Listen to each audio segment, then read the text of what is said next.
और आज हम बात करेंगे श्रेष्ठता की। दोस्तों, श्रेष्ठता की भावना को समझने के लिए एक कहानी सुनते हैं। ठंड के मौसम में कुछ बंदर ठिठुर रहे थे। तभी उन्हें एक जुगनू मिला। जुगनू से रोशनी आ रही थी, जैसे वो कोई उड़ता हुआ अंगारा हो। बंदरों ने जुगनू को पकड़कर सूखी लकड़ियों पर रखा और सब मिलकर उसे फूंकने लगे। शायद किसी गांव में इंसानों को देखा होगा छोटी सी चिंगारी को फूंक कर आग बनाते हुए। उन्होंने भी आग लगाने का प्रयास शुरू कर दिया।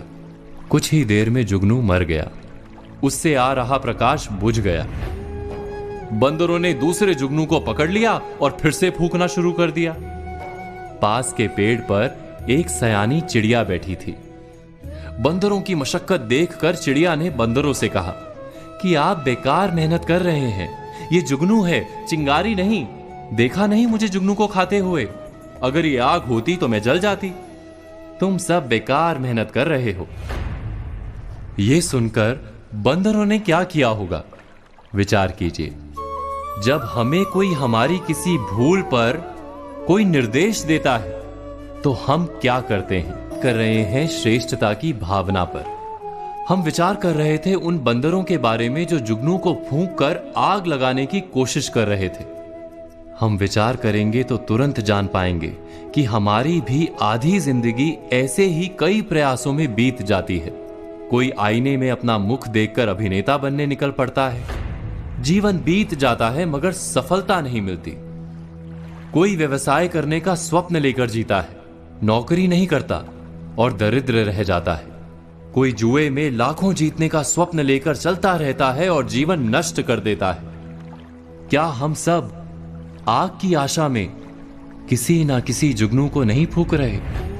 उस कहानी की चिड़िया ने जब बंदरों से कहा कि तुम सब जुगनू को फूंक कर आग नहीं लगा पाओगे, तो बंदरों ने गुस्सा होकर उस चिड़िया को मार दिया।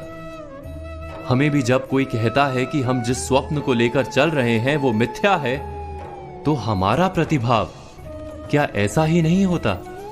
क्या सलाह देने वाले पर हम गुस्सा नहीं हो जाते? अब यह भी आश्चर्य है कि एक और हमें कहा जाता है मनुष्य जब कोई स्वप्न लेकर मेहनत करता है तो अवश्य सफल होता है।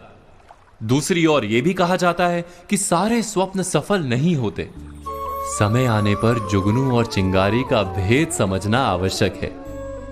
इस दुविधा का उपाय क्या है? कर रहे थे कि क्या एक स्वप्न को साकार करने के लिए जीवन बिताना उचित है? उसका उत्तर हमें प्राप्त हो सकता है आत्मविश्वास से। और आत्मविश्वास का अर्थ है अपने आप का संपूर्ण ज्ञान, स्वयं अपनी शक्तियां और अपनी मर्यादाओं की जानकारी। बिना अपने आप को जाने हम अहंकारी हो सकते हैं, आत्मविश्वास से पूर्ण नहीं हो सकते। और अपने आप को जानने के लिए अपने प्रतिबिंब का अभ्यास भी आवश्यक है।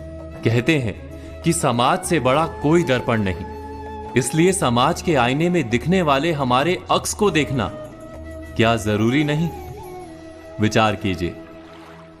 हम बात कर रहे हैं श्रेष्ठता की भावना पर।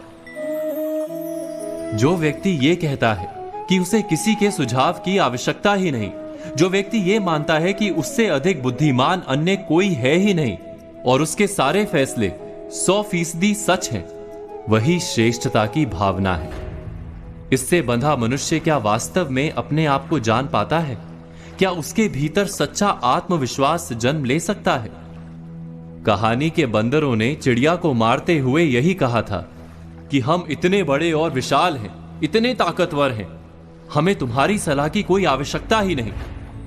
इस मिथ्या भावना के कारण वो बंदर आज भी जुगनू को फूंक मारकर आग जलाने की कोशिश में ठिठुर रहे।